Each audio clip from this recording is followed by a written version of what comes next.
వీరిది ముక్కేలుపాడు. ఈ అక్కగారు ఎంకమ్మక్క మా అమ్మగారి యొక్క మనవరాలు. మరి ఈ అక్కగారి ద్వారా ఈ పాప ముక్కేలుపాడు గ్రామం నుంచి నడిపించబడింది. సాక్ష్యం చెప్తారు. దేవుడికి వందనాలు, అయ్యగారికి వందనాలు, మీ అందరికీ వందనాలు.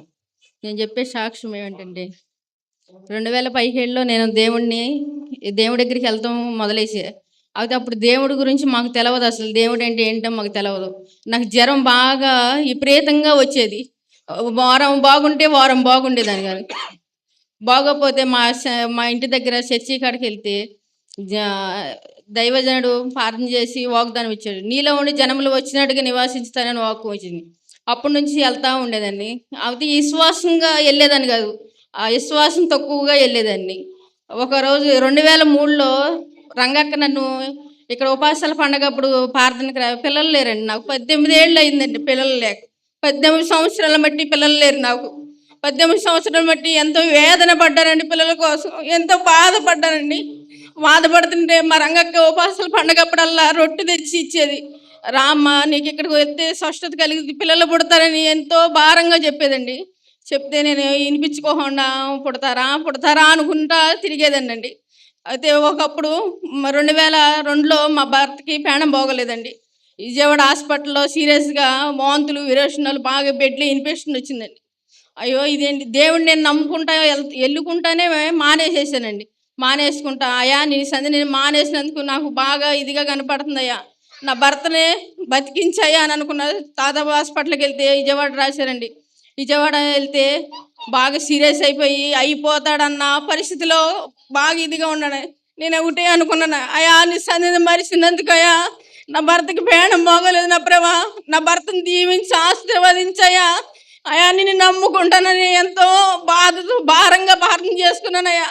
అయ్యా బిడ్డలు లేరయ్యా, నాకు బిడ్డలు లేకపోయినా నా భర్త ఎంతో దీవెనిగా మమ్మల్ని చూస్తున్నాడని ఎంతో మోకరించి ప్రార్థన చేసుకున్నానయ్యా.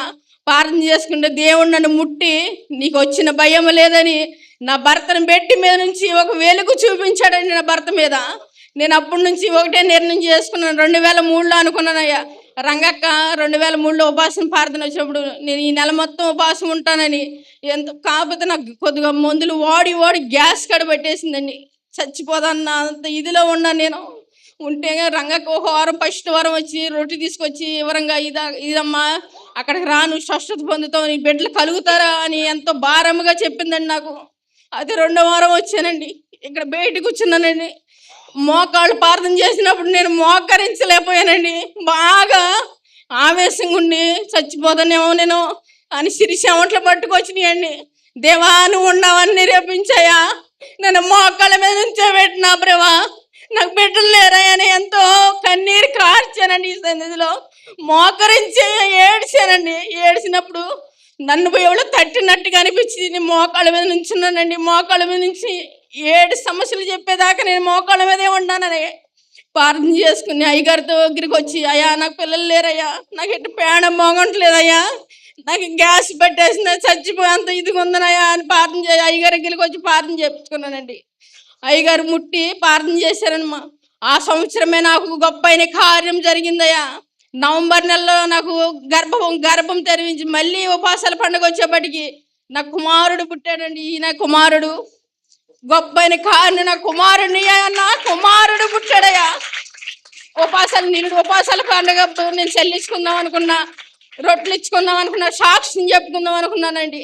మొన్న ఉపాసాల పండుగ నాకు కుదరలేదు. మళ్ళీ ఈ సంవత్సరం ఉపాసాల పండుగ అయ్యా నాకు నీ సన్నిధిలోనే సాక్ష్యం చెప్పుకొని అనేక మందిలో నేను ఇంత సాక్ష్యం చెప్పుకున్న శక్తిని నాకు దయచేయని ఎంతో ప్రార్థన చేసుకుని వారం బట్టి ప్రార్థన చేసుకుంటా. అయ్యగారి మా రంగక్కళ్ళ ఇంటికి ప్రార్థన చేసేప్పుడు వచ్చి తొలి బుధవారం ఇచ్చుకోమ్మా అన్నారు. నేను తొలి బుధవారం ఇచ్చుకుంటానయ్యా అని నేను దేవుని సన్నిధిలో అడుక్కుని, అయ్యా నన్ను రూపాయి సహాయం చేసి నాకు ఫస్ట్ బుధవారమే సాక్షిగా నిలబెట్టిన ఆయన నా బిడ్డను ఎత్తుకుని నన్ను నా భర్తని అనేక మందిలో నవ్వించి చూపించిన ఆయనని నేను సాక్ష్యం చెప్పుకుంటానని ఎంతో కోరికగా వచ్చానండి.